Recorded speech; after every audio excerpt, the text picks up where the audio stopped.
Banyak punya akal, tapi banyak yang juga miskin sekali caranya.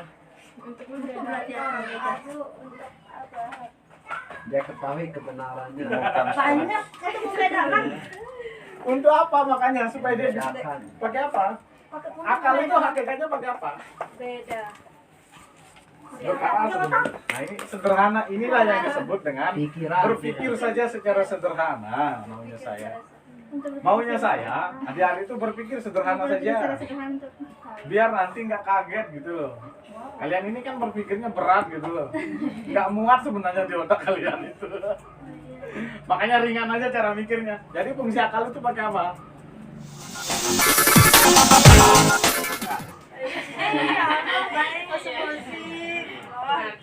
Akal mengakali.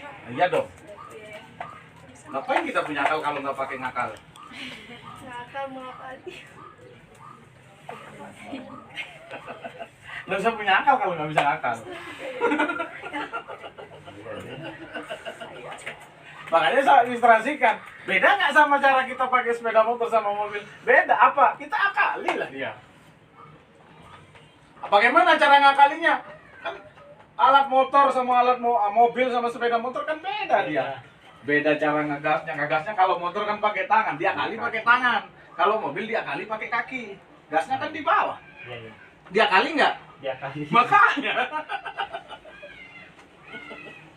Kali itu. Dan ujung-ujungnya itu semua dipakai ngakalin untuk sampai ke tujuan. Tujuan. Nah, akal itu biar cepat ke situ, maka nggak diakalin gitu. Bisa dipahami? Jadi fungsi akal itu mengakali hakikatnya. Oke, paham ya? Oke, jadi NDP itu harus nanti. Jadi fungsi akal itu hakikatnya adalah Mengakali. sehingga tahu kita untuk bisa membedakan dari tadi saya bilang mana spidol sehingga jelas fungsi-fungsinya. Itulah fungsi akal untuk bisa membedakan supaya akal ini berjalan berarti kita sedang akal. Akali dia. Dan itu harus karena kita punya potensi untuk ngakal. Akal itu memang potensinya untuk pakai ngakal. Kalau nggak bisa ngakal berarti akal ini nggak kuat. Ukuran orang hebat itu ternyata adalah orang-orang yang akalnya semakin banyak dipakai untuk ngakal. Semakin banyak diakalin sesuatu itu maka semakin hebat akalnya. Untuk menakal hebat. Ya. Bisa dipahami? Dan tentunya objek ini harus rasional. Hukum rasionalitas itu adalah logis. Logis itu bisa kita ukur ketika ada objek. Dari mana kita mengukur objek? Kita bedakan. Dari mana pemahaman membedakan? Kita akali dia. Sehingga makanya di Al-Quran disebut apa? Hak dan Kewajiban. hak dan batil. Kan ada yang baik dan ada yang buruk. Dari mana kita tahu? Ya pakai akal lah. Akalin dia mana yang baik dan mana yang buruk. Akalin dia. Kalau nggak diakalin, berarti nggak ketemu.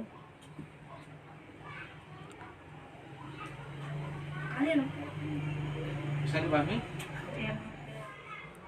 Ada 3 metodenya. Pertama, ada namanya skriptualisme. Spiritualisme. Ada namanya skriptualisme. Yang kedua, ada namanya empirisme. Dan yang ketiga ada namanya apa? Yang ketiga apa? Apa? Skrip. Iya dulu. Menggunakan teks. Apa? Metafisika rasional. Apa skriptualisme? Pernah dengar istilah itu? Berpikir menggunakan Terus? nalar. Apa kemarin?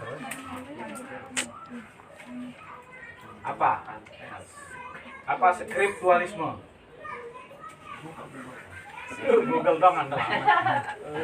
Enggak ngangkalang lalu enggak. Urusan seni misalnya seni tari, seni apa drama. Skripnya berarti teksnya. Ya. Ambil skripnya itu teksnya. naskahnya. Nah, berarti skriptualisme ini adalah dalam memahami apa-apa dia berdasarkan kepada teks. Dari dalam memahami, jadi orang itu ketika konsep berpikirnya secara skriptualisme, maka dia cara memahami hukum apapun itu, baik yang nyata maupun tidak nyata, itu dia menggunakan teks, berdasarkan teks. Apa-apa yang dia maknai itu apa yang disampaikan atau apa yang tertulis oleh teks, itulah cara berpikirnya. Contoh misalnya, kita sering mendengar istilah dalam Al-Quran misalnya ada namanya wajhullah. Pernah dengar istilah itu? Wajhullah, yadullah. Nah, sudah pernah dengar? Wajah ya, wajah kayak wajah. Wajah. Bisa dipahami. Makanya ada banyak orang yang dalam memahami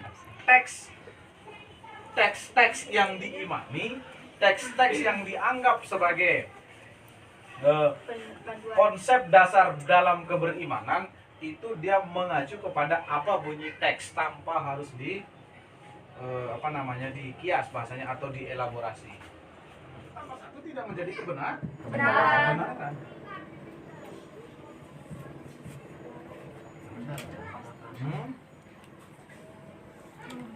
Coba. Makan tambah makan tidak boleh sakit, tapi banyak orang yang makan sakit juga. Kan ini terbantahkan jadinya. Itu apa ya sudah kita pelajari. Berarti ilmu itu apa? Berarti empirisme ini adalah apa? Terbukti. Apa jadinya empirisme? Kalau dia kemudian empirisme itu adalah ramuannya ilmu pengetahuan, maka hukumnya adalah apa hukumnya? Kita tidak ada hukum. Kita bicara hukum dulu baru kita, kalau tidak tahu hukumnya ya tidak bisa kita bicara lanjut. Apa hukumnya empiris? Apa hukumnya? Sekarang saya tanya. Contohnya misalnya sekarang ini kan kita apa? Kalau dulu berarti benar itu bukan fakta. Gaib. Tidak bilang Gaib. Aduh, gaib ya, sudah gaib. Kok gaib lagi? gaib. Apa? Jadi benar itu apa? Sesuatu yang menjadi objeknya. Objeknya. Ya. Apanya? Objeknya apanya yang mutlak? Apa namanya? Sesuatu yang terdapat pada benda makhluk hidup yang bernyawa maupun benda maupun makhluk hidup. Terus Itu sudah. apanya?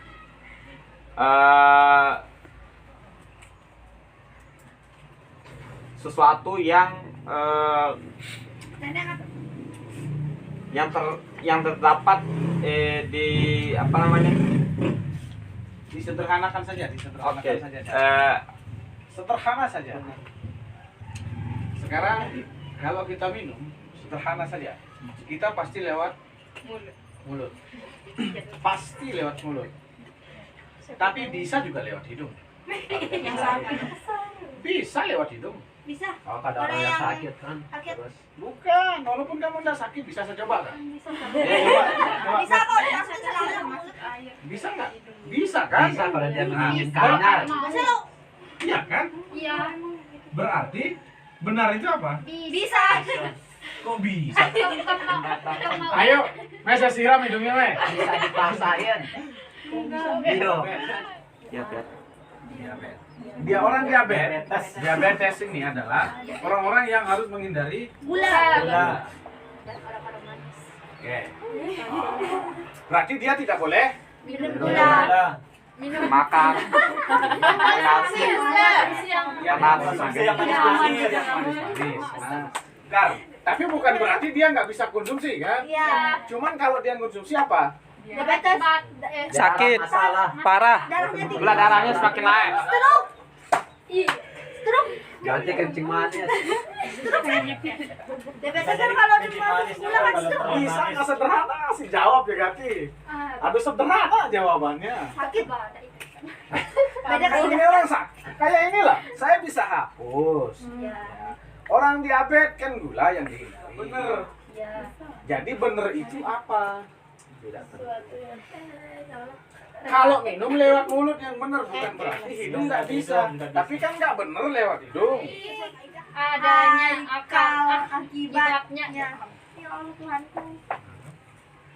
Benar itu adalah baik akibatnya. Sesuatu yang baik. Berarti yang diminum kalau itu dia racun. Bisa dipahami? Baik. Jadi bener itu adalah Baik akibatnya. baik. Paham gak? Oh, benar itu. Ini loh ya akibatnya baik. Jadi nggak usah beli sering-sering. Kalau ini kan lah ilah masa bilang tengah hapus teng beli. Kan tak bagus untuk kantong. Kan ini cukup sekali kita beli setahun. Iya. Ya. Atau akan mengakibatkan kita ragu-ragu. Itu karena konsep yang kita pahami, konsep yang kita miliki, nalar yang kita miliki ini adalah karena tidak mampu memahami secara utuh objek itu. Bisa dipahami?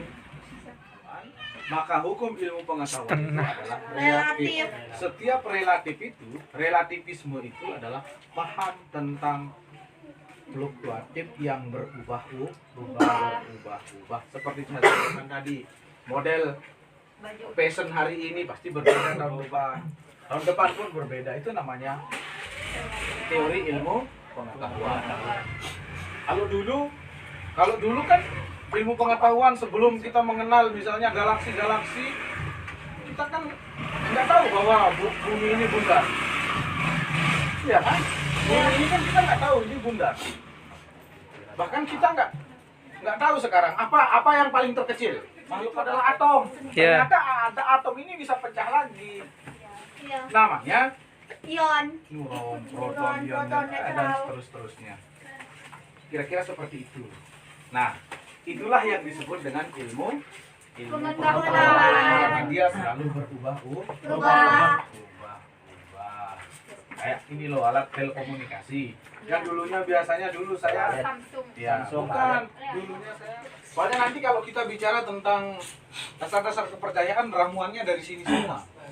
Apa yang saya sampaikan itu masukkan dia kayaknya ke sini. Kalau tidak cocok berarti ke sini. Kalau tidak cocok cepat masukkan ke sini gitu. Kuat di sini. Kalau nggak kuat di sini apapun yang saya sampaikan nanti materi berikutnya itu pasti blank otaknya nanti. Karena ini kuncinya. Oke. Metafisika rasional. Apa sih meta? Rasional. Ya. Jadi irasional bentuk logis. Bahasa sederhananya metafisika rasional adalah memahami bentuk secara logis yang tidak masuk akal. Memahami bentuk secara logis dan tidak masuk akal. Bisa dipahami? Ngerti maksudnya? Ya paham. Apa saja, maka sejak saat itu dia menjadi Yakin. Tuhan. Percaya kepada apa saja, maka sejak saat itu dia akan menjadi Tuhan. percaya kepada apa saja, maka sejak saat itu dia akan menjadi Tuhan. Percaya kepada apa saja akan menjadi Tuhan. Kenapa? Karena yang namanya percaya adalah kita anggap sesuatu itu adalah ada. Oke. Berarti fakta itu namanya Opini. objek. Oh, dia. Iya kan? Nggak mungkin kita bicara fakta kalau nggak ada objeknya. Karena akal tidak mungkin akan memahami sesuatu. Anggap saja misalnya begini. Rasa sakit. Rasa sakit saja itu beda tafsirannya antara. Pernah lihat sakit? Enggak. Nah, karena nggak kelihatan, merasakan. maka dia nggak bisa dihukum rasional. Maka hukum rasional itu harus ada fakta. Ini kan kita sepakat namanya apa? Spidol. Pasti di mana-mana kalau beli spidol dikasih ini. Bisa nih kalau di sini bisa masakan. Itu fakta karena ada Oke. siapa yang hukumin? Atau Akal itu mampu membuat hukum ketika ini ada fakta dan dia harus ada objek. Dan selalu objek itu harus nasional. rasional. Dari mana? Kenapa dia harus rasional? Supaya apa? Mobil. Beda kan? Beda kan? Berarti fungsi akal itu apa? Membedakan. Emang sudah beda. Beda. Kan beda. Sama nggak mobil sama motor? Sudah beda. Jadi fungsinya kan punya akal kita di situ. Beda fungsi. Cara-caranya itu Sekarang kan saya kasih tahu. kan? Sekarang saya kasih ilustrasi yang sederhana lagi. Saya kasih ilustrasi. Misalnya sama nggak cara kita masak mie dengan goreng telur? Beda. Kan beda, sama-sama beda. masak kan? Ya, beda. Berarti beda. Beda. Berarti Beda. di situ harus ada. Akal. Berarti fungsi akal itu hakikatnya nggak pakai apa? Beda akal. Tujuan.